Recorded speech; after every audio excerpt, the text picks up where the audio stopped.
Today we're going to be talking about the Demon Cycle series, which I don't have physically, so here's a edited copy.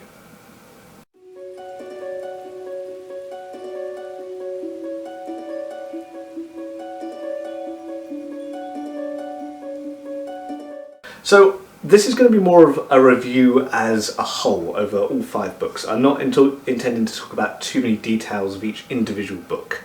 So the Demon Cycle series is a 5-book series that started with The Painted Man, which was published in 2008. It's a story that focuses on Arlen Bales in a world that is inhabited by demons. Well, demons that only come out in the night. The people of this world use wards that they put around their houses to keep the demons out. So when the sun goes down, everyone has to get back behind their houses, behind the wards of their houses, and feel safe. Arlen, however, wants to see the world. He doesn't want to be trapped in this small village. He wants to find what is going on in the world. And so he goes out on an adventure, essentially. He goes out to essentially discover what he's missing. Firstly, let's talk about the first 3 books in this series. I really enjoyed the first 3 books in this series. Like, really enjoyed it. Definitely recommend the first 3 books in this series. So as I mentioned before, the first book is Arlen's journey to discover what's outside, what people are missing because of the demons. The story mainly focuses on Arlen's life, showing how he becomes the Painted Man. And it does have bits focusing on Alicia and Rojar and how they eventually come to meet Arlen and their interaction between them and everything so forth. Now, there is really no threat in this book, like no impending evil, no impending battle, but I really didn't have any trouble reading through it. It was all very interesting, the world was interesting, Arlen's journey was interesting.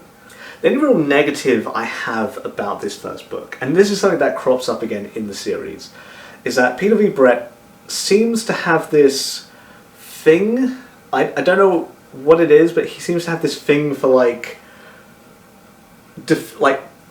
wanting to defy your expectations, but in a bad way. So what do I mean with this? Okay, we're taking an example, right?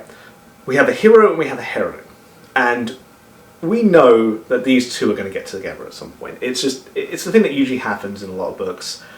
They're going to get together at some point, and it's going to be satisfying when it gets together. It's something the readers know is going to happen, and it's going to be satisfying when it happens. What Peter V. Brett seems to like to do, though, is go, okay, I know you think this is going to happen, so it's not going to happen. So the hero and the heroine, they're going to meet, and they're like, oh yeah, you know, we'd be perfect together, and then the heroine's going to drop dead of cancer or something like that. It's not very satisfying, is it? Yeah, I didn't think so in the book either. I wouldn't mind if he defied your expectations but did it in a satisfying way, but every time he seems to defy your expectations, it's always in a really non-satisfying way that makes you just want to yeah. And really, there's really no other reason that he does this for just not wanting to be predictable. I don't think that this twist that I'm talking about in the first book, I don't think it paid off. I don't think it was worth it. It is something that, again, happens in book 3, and again, I don't think it paid off there. I don't think it was worth it. It just made me want to stop reading. But I did very much like these first 3 books, despite these two kind of unsatisfying twists. Overall, first book was excellent. 4 stars. So the second book actually switches up the main character and concentrates a lot on a character called Judea, who is in book 1, and it's really interesting considering what he does in book 1 to the main character. So it's interesting seeing his journey up to this point, and to be honest, I kind of expected, when I first started reading this, I kind of expected not to like it because of what he does in book 1.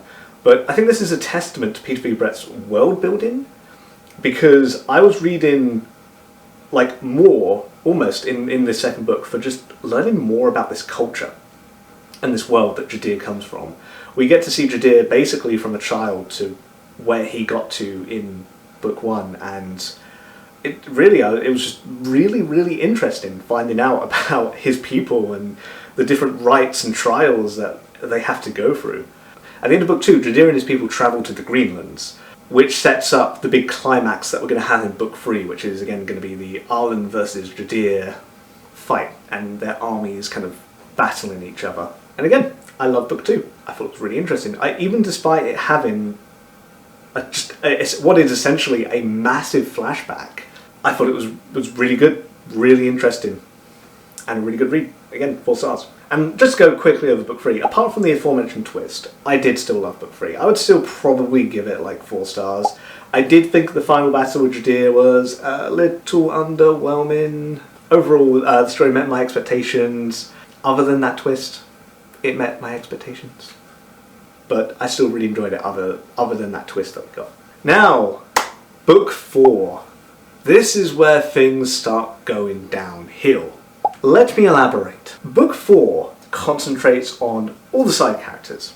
So up until this point, Jadir and Arlen have been the main characters. They have been the thing pushing the story forward in this book. They have been the promise that this book made at the beginning. That Jadir and Arlen would fight, and then likely something would happen with the demons and they would fix this world, right? Wrong. Rather than getting what the book promised, we're going to get just basically a soap opera involving all of the other characters. Partly it's going to be the fight for who will succeed the throne. At the end of the 3rd book, Jadir and Arlen fall on the cliff and everyone thinks they're dead. This is actually Arlen's plan. He wants the demons to think he's dead so that he can go and kidnap a demon prince and have it show them the way to the core so that they can kill the demon queen once and for all. The problem here is that, yes, they do kidnap a demon prince in book 4, but that's all they do.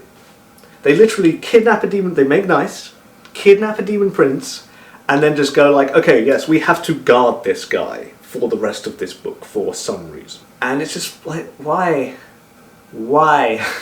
The majority of the book is just fluff. It really feels like fluff, because it's concentrating on Enerva, Alicia, and Rojar, and it doesn't all feel like fluff, but the majority of it feels like fluff just because there's not enough Arlen and Jadir. The plot does not feel like... And this is like one of the big reasons. I read book 4 when it first came out, and I actually took a big gap between reading 4 and 5 because of this. Because I was just worried for what 5 was going to be like, considering what 4 had been like. And my worries were completely founded. Book 5 was just as padded out as book 4, perhaps even more so, because book 5 is bigger. In book 5, Arlen and Jadir really don't do anything until about a third of the way through. Book 5, again, seems to just want to tell you the story of all of these side characters. And what's worse is when the big battle with the demons attacks at the end, it seems to want to give every side character their moment to shine. Like, even these characters that we only met in book 1 that helped Arlen for like a third of the book or something like that. It's like, oh, yes, they were in the book at one point, now they're going to get their time to shine. It really feels like the 4th and 5th book just lack focus. So yes, Jadir and Arlen do eventually go down into the core and fight the Queen, which is set up pretty well. It's set up as like a suicide mission that they're probably none of them are going to survive, but people survive. It didn't seem as bad as I thought it was going to be. And the fight with the Queen, so underwhelming, really underwhelming. I like the idea of the story. Right? I like the idea of like Jadir and Arlen and they're like mortal enemies, and then they come together and like make nice once more to stand together against an even bigger threat. But it really didn't feel like it was a bigger threat. This is a lot of the problem I see a lot of the times when the threat is not like a character. It's more of like just a darkness or an evil. That's what the Demon Queen felt like. She didn't feel like a character. She just felt like, this is a thing, we have to go and kill this thing, like the Eye of Sauron almost. It was really underwhelming, really not satisfying. A lot of the book felt like fluff. At least we had a bit more Arlen and Jadir in this book than we had in book 4, but it was probably roughly about the same percentage considering the book was bigger. And ultimately it just leaves a bad taste in my mouth. So those are my thoughts on the Demon Cycle series. If you don't think the books focusing more on side characters in the last 2 is something that will trouble you, I definitely recommend this series. If you do think it's something that will trouble you, then it's hard for me to recommend because I really did like the first 3 books. I know that there's going to be a lot of people who read the first 3, really enjoy it, and then just don't like 4 and 5. You could just read the first 3 and just make a fantasy ending at the end of book 3. Again, it's really hard for me to recommend this series based on those last 2 books. But if you are someone who likes world building, likes interesting cultures, I would definitely at least recommend reading the second book. And you can pick up the second book without even having read the first book. At least the first half of the second book. But, you know, as someone who wants to be a writer myself, I am glad I read these books. Sometimes you have to read books that teach you how to do things wrong as well as how to do things right. From reading these books, I have learnt myself not to concentrate so much on these side characters, to remember what my promise to the readers is in my series, and to keep that. And it's also taught me a lot of things about world building, about culture. I do very much value these books for this. They do hold a special place in my heart, despite the fourth and fifth books not being that great. So that is my take.